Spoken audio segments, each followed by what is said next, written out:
March மாதம் 5ஆம் தேதி தவக்காலத்தின் 2ஆம் வாரம் வியாழக்கிழமை. முதல் வாசகம். இறைவாக்கினர் எரேமியா புத்தகத்திலிருந்து வாசகம். அதிகாரம் 17, இறைவசனங்கள் 5 முதல் 10 முடிய. ஆண்டவர் கூறுவது இதுவே: மனிதரில் நம்பிக்கை வைப்போரும் வலுவற்ற மனிதரில் தம் வலிமையை காண்போரும் சபிக்கப்படுவர். அவர்கள் பாலை நிலத்து புதர்ச்செடிக்கு ஒப்பாவர். பருவ காலத்திலும் அவர்கள் பயனடையார். பாலை நிலத்தின் வறண்ட பகுதிகளிலும் யாரும் வாழா உவர் நிலத்திலுமே அவர்கள் குடியிருப்பர். ஆண்டவரில் நம்பிக்கை வைப்போர் பேறு பெற்றோர். ஆண்டவரே அவர்களது நம்பிக்கை. அவர்கள் நீரருகில் நடப்பட்ட மரத்துக்கு ஒப்பாவர். அது நீரோடையை நோக்கி வேர் விடுகின்றது.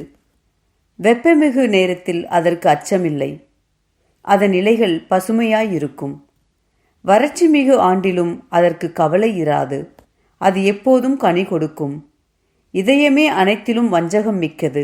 அதனை நலமாக்க முடியாது. அதனை யார்தான் புரிந்து கொள்வர்? ஆண்டவராகிய நானே இதய சிந்தனைகளை ஆய்பவர், உள்ளுணர்வுகளை சோதித்து அறிபவர், ஒவ்வொருவரின் வழிகளுக்கும் செயல்களின் விளைவுக்கும் ஏற்றவாறு நடத்துபவர். ஆண்டவரின் அருள்வாக்கு. இறைவா, உமக்கு நன்றி. நற்செய்தி வாசகம். இப்பொழுது லாசர் ஆறுதல் பெறுகிறார், நீயோ மிகுந்த வேதனைப்படுகிறாய். லூக்கா எழுதிய தூய நற்செய்தியிலிருந்து வாசகம். அதிகாரம் 16, இறை வார்த்தைகள் 19 முதல் 31 வரை. அக்காலத்தில் இயேசு பரிசேயரை நோக்கி கூறியது: செல்வர் ஒருவர் இருந்தார். அவர் விலையுயர்ந்த மெல்லிய செந்நிறை ஆடை அணிந்து நாள்தோறும் விருந்துண்டு இன்புற்றிருந்தார். லாசர் என்னும் பெயர் கொண்ட ஏழை ஒருவரும் இருந்தார். அவர் உடல் முழுவதும் புண்ணாய் இருந்தது. அவர் அச்செல்வருடைய வீட்டு வாயில அருகே கிடந்தார். அவர் செல்வருடைய மேசையிலிருந்து விழும் துண்டுகளால் தம் பசியாற்ற விரும்பினார். நாய்கள் வந்து அவர் புண்களை நக்கும். அந்த ஏழை இறந்தார். வானதூதர்கள் அவரை ஆபிரகாமின் மடியில் கொண்டு போய் சேர்த்தார்கள். செல்வரும் இறந்தார். அவர் அடக்கம் செய்யப்பட்டார். அவர் பாதாளத்தில் வதைக்கப்பட்ட போது அன்னார்ந்து பார்த்து தொலையில் ஆபிரகாமையும் அவரது மடியில் லாசரையும் கண்டார். அவர், தந்தை ஆபிரகாமே, எனக்கு இரங்கும்.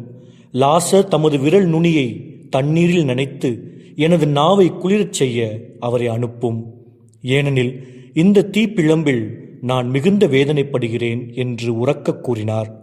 அதற்கு ஆபிரகாம், மகனே, நீ உன் வாழ்நாளில் நலன்களையே பெற்றாய்.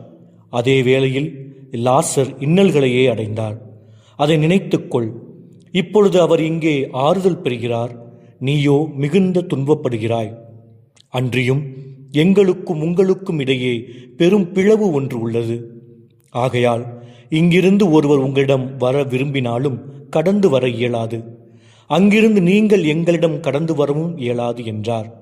அவர், அப்படியானால் தந்தையே, அவரை என் தந்தை வீட்டுக்கு அனுப்புமாறு உம்மிடம் வேண்டுகிறேன். எனக்கு 5 சகோதரர்கள் உண்டு. அவர்களும் வேதனை மிகுந்த இந்த இடத்திற்கு வராதவாறு அவர் அவர்களை எச்சரிக்கலாமே என்றார். அதற்கு ஆபிரகாம், மோசேயும் இறைவாக்கினர்களும் அவர்களுக்கு உண்டு. அவர்களுக்கு செவி சாய்க்கட்டும் என்றார். அவர், அப்படியல்ல தந்தை ஆபிரகாமே, இறந்த ஒருவர் அவர்களிடம் போனால் அவர்கள் மனம் மாறுவார்கள் என்றார். ஆபிரகாம், அவர்கள் மோசேக்கும் இறைவாக்கினருக்கும் செவிசாய்க்காவிட்டால் இறந்த ஒருவர் உயிர்த்தெழுந்து அவர்களிடம் போனாலும் நம்ப மாட்டார்கள் என்றார்.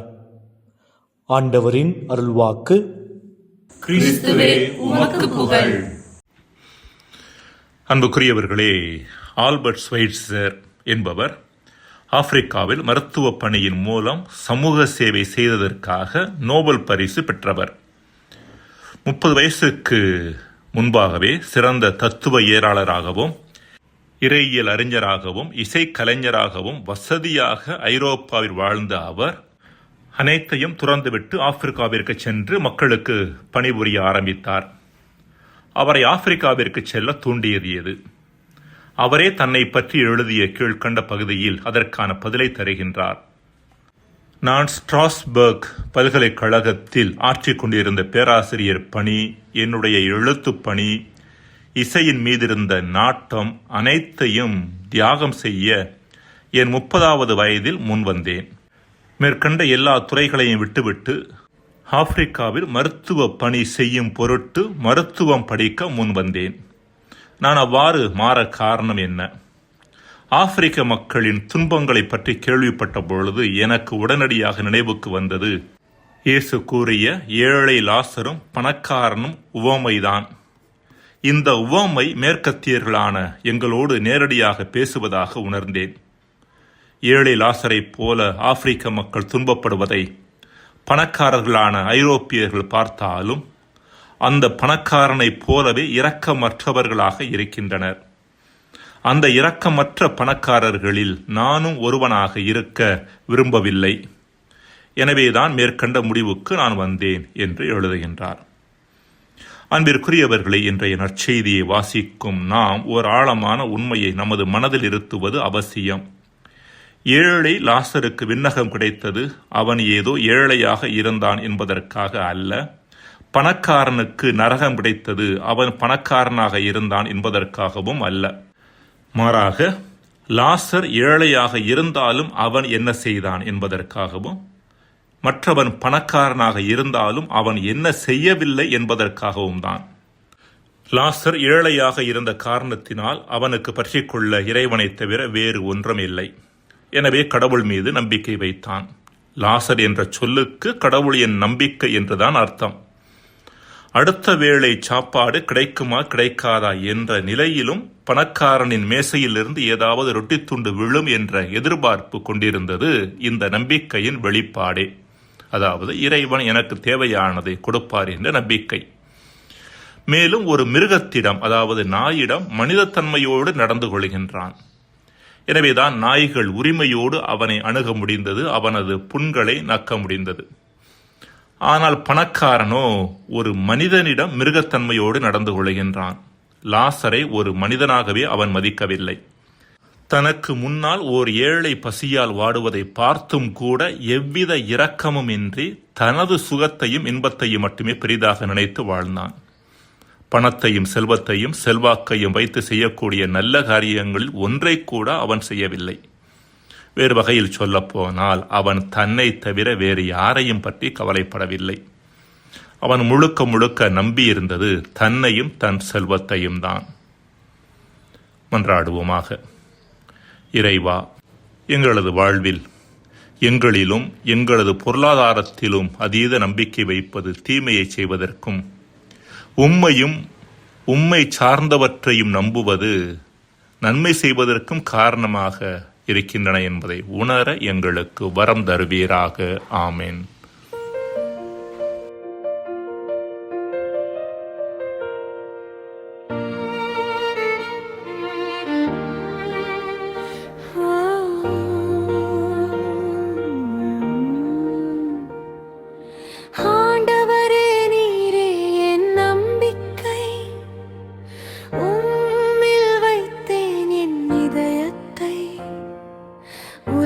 செல்வம் உலர்ந்த மரம் போலே உம்மை நம்பினான் வாழ்வு வளமை. ஆண்டவரே நீரே என் நம்பிக்கை, உம்மில் வைத்தேன் என் இதயத்தை. உலக செல்வம் உலர்ந்த மரம் போலே உம்மை நம்பினான் வாழ்வு வளமை.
கருணை வேண்டுமே, கருணை கனித்தரும் இதயம் வேண்டுமே.